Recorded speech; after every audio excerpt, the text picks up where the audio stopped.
पाकिस्तान ने भारतीय आर्मी अफसर के गोल्डन टेम्पल पर पाकिस्तानी हमले के इल्जामात को मुस्तरद कर दिया। तर्जुमान दफ्तर खारजा ने कहा कि दर हकीकत ये भारत ही था जिसने पाकिस्तान में मुख्तलिफ इबादत गाहों को निशाना बनाया। भारत का इल्ज़ाम इबादत गाहों को निशाना बनाने से तवज्जो हटाने की कोशिश है।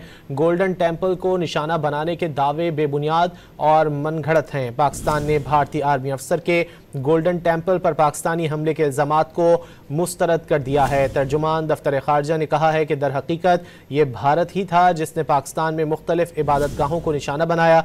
मजीद जान लेते हैं डॉन न्यूज़ के नुमाइंदे अब्दुल्ला मोहम्मद से। अब्दुल्ला, मजीद क्या कहना है तर्जुमान दफ्तर खारजा का?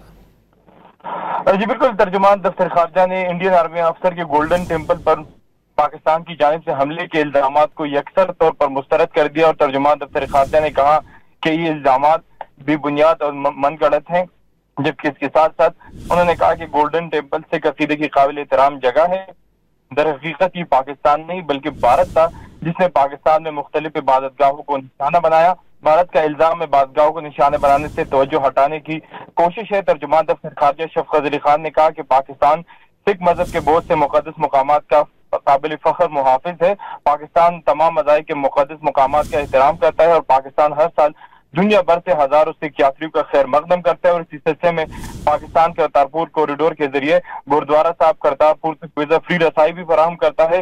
गोल्डन टेम्पल को निशाना बनाने के दावे बेबुनियाद और मनगढ़ंत है, बल्कि ये भारत था जिसने पाकिस्तान में मजहबी इबादत गाहों को निशाना बनाया। जी बहुत शुक्रिया अब्दुल्ला मोहम्मद इन तफसीलात के लिए।